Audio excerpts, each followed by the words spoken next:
pay attention to the regulations. Most of us will drive when we come. Just pay attention. That's all they have to do. If you have a heavy foot, watch yourself, right? Just be careful, because once the police stops you, you're going to pay a lot of money. And you're going to feel it. Recently, we had to pay out $800.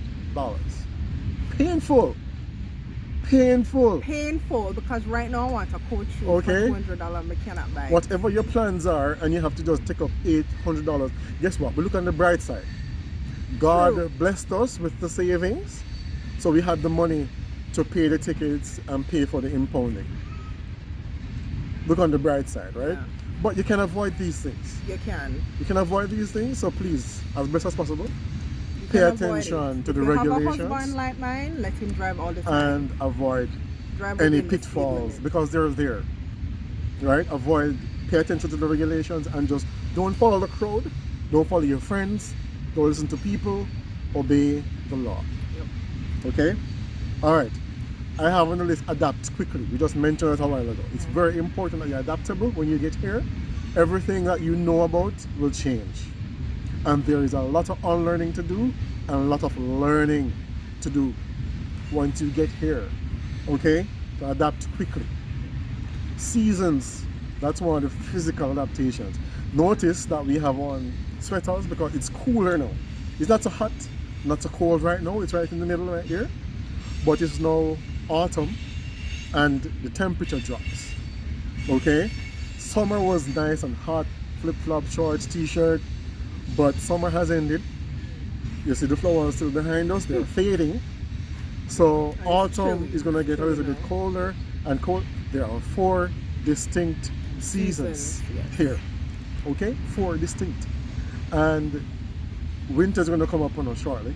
Winters are worse, summers are hotter.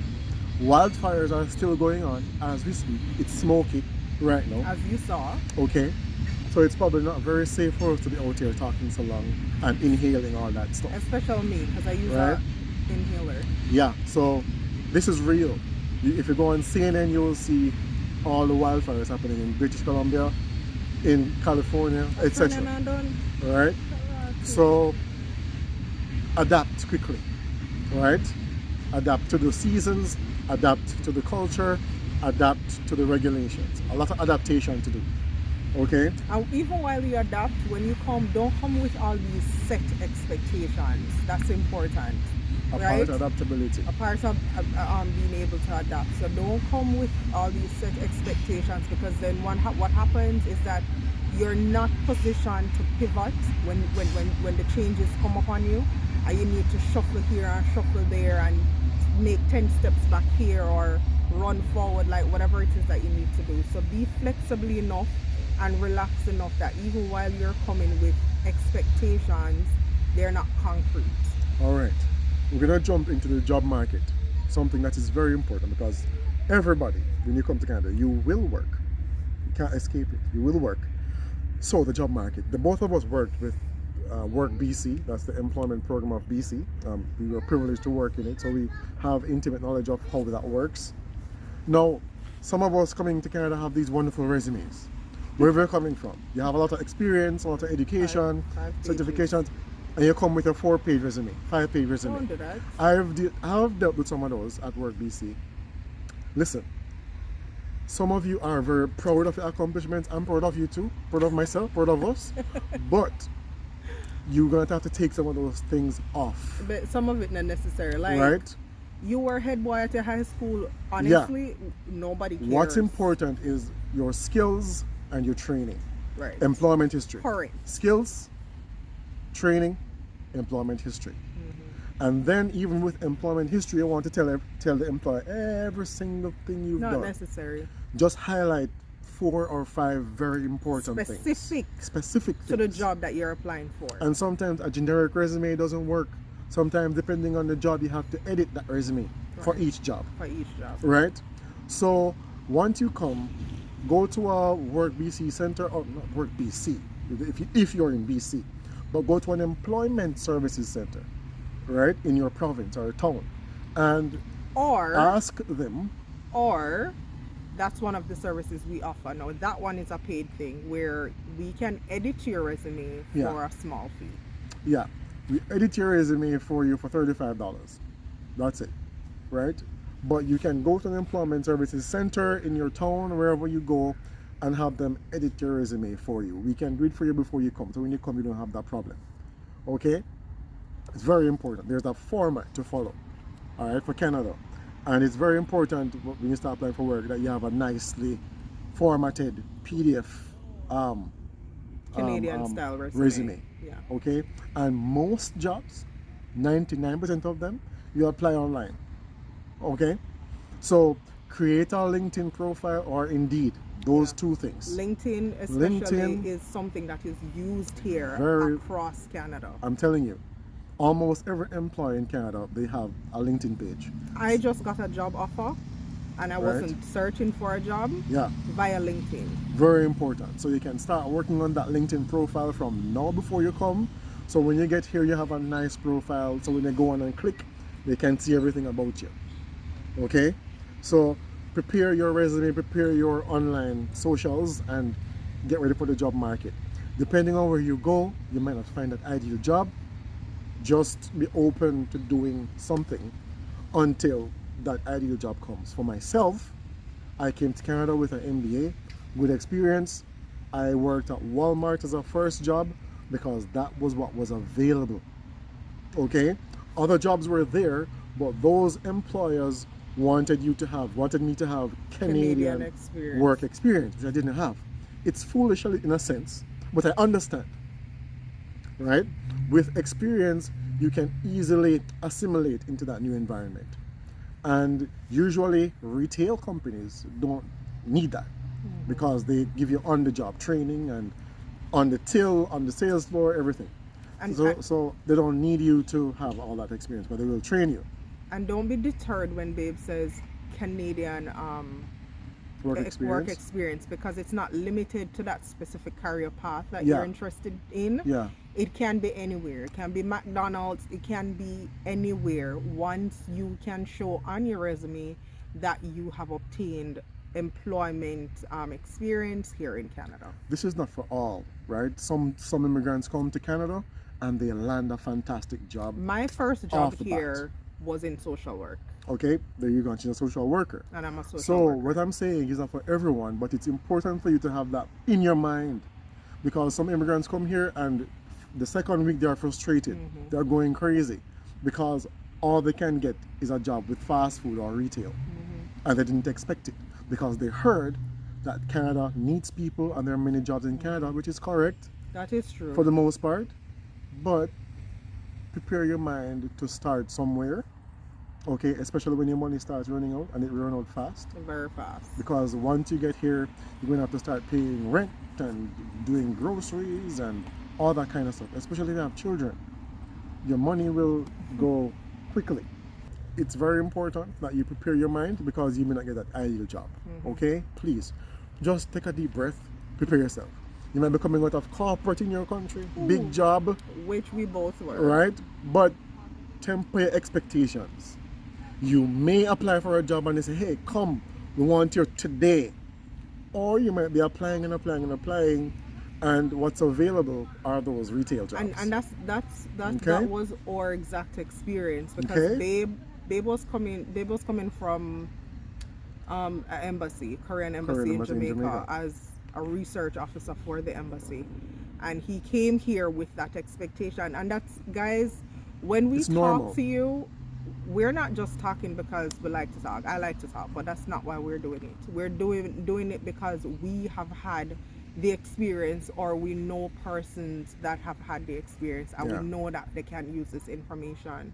This was literally our experience, where Babe was applying constantly, and he got to the point of frustration, like serious frustration. And I didn't even realize that he was that frustrated to the point where he was like, babe, if I don't get this job by X time, I'm going back home. Whereas I sent out an application, I think it was the Saturday night, the Sunday night, the Monday morning, I got called for an interview.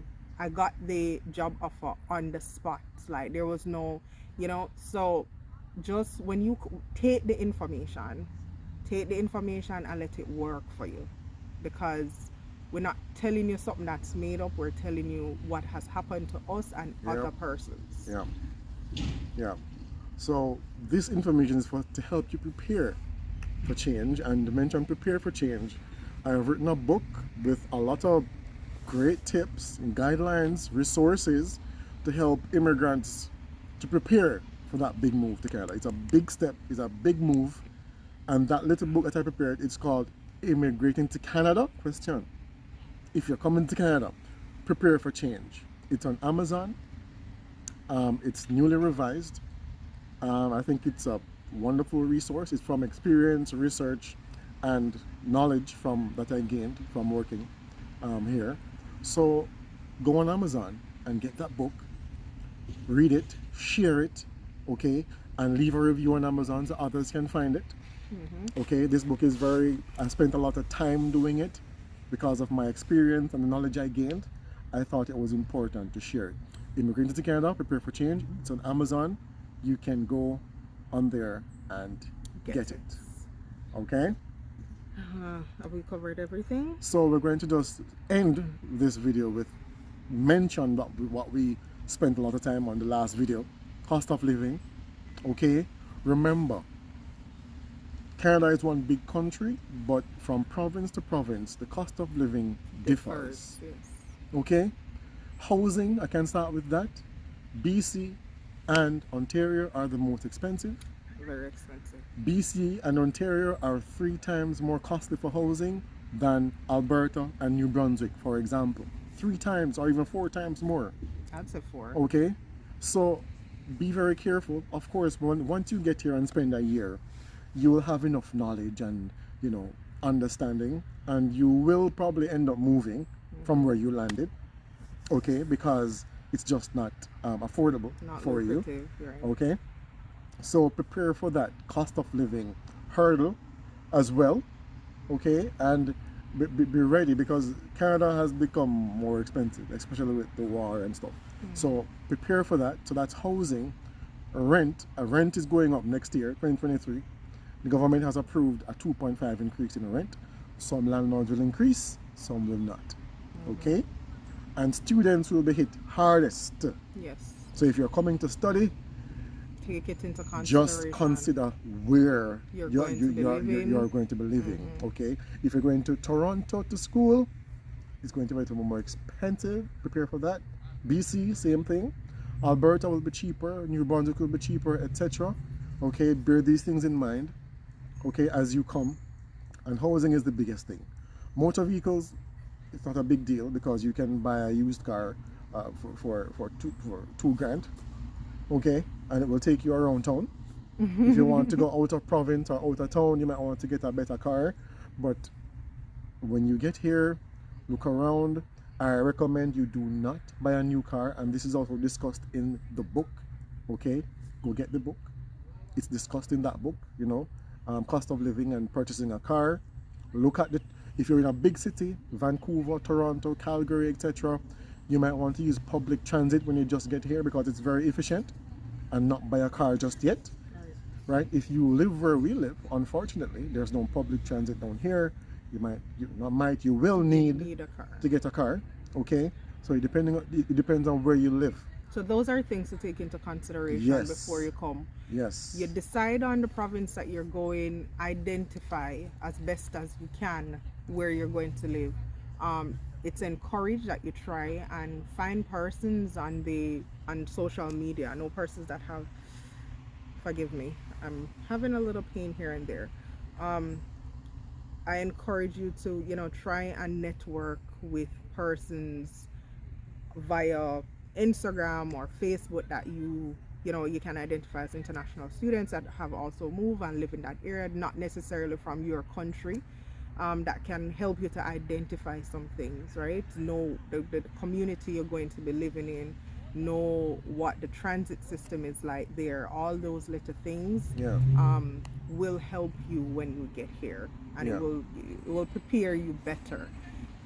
So these are just some things that we think are, at the forefront of what to expect once you arrive in Canada. want what to do, all the to-dos that you need to have in line once you enter the country. Yeah, nothing else is And coming to me. read. This Oh. book is one. Go online, type in cost of living, and you will get a lot of information, a lot of current information on what rent is in the provinces and what the cost of a house is in the provinces. And you will get what taxation is, new regulations. The main resource is Canada.ca. The main resource. There are others, but that is the main resource. Go there, do some reading, find out what's going on.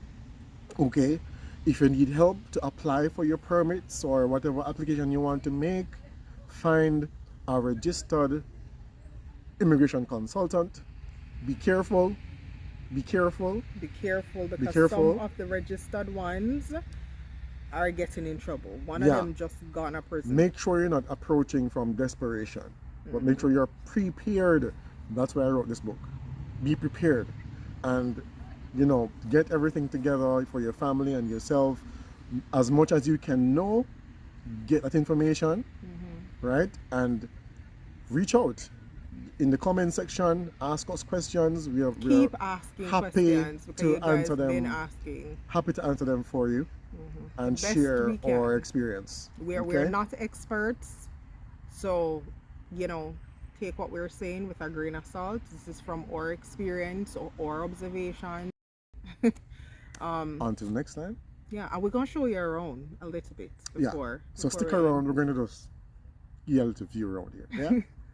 All right. So comment section, subscribe, share, and until next time, take care of yourselves. Oh, before I go, guys, I'm gonna look at my shirts. So you see this? Just Genius Kids. Yes, I drew this. This is one of our registered company here in Canada. I illustrate, Babe edits and design. He designed this. I illustrated it, he designed it. Just Genius Kids, we sell kids books on Amazon. So you can type in Tasha Lowe or Derville Lowe, and you'll see 7 books? I A think list of books. if you type Tasha Lowe, you'll see all our books, right? If you type my name, you're going to see a bunch of books. Yeah, I've because he publishes published, for other and persons. So edited for other persons. also, if you have a book that you need to be published, this is your guy. Norwood Creative Hubs. Registered in BC. We publish books, design, edit, you name it. Yeah. But in the It meantime, works. share this video, support us by buying our books, sharing our books with others, spread the love. Thank you guys for watching. Subscribe, leave a comment, ask your questions. Bye.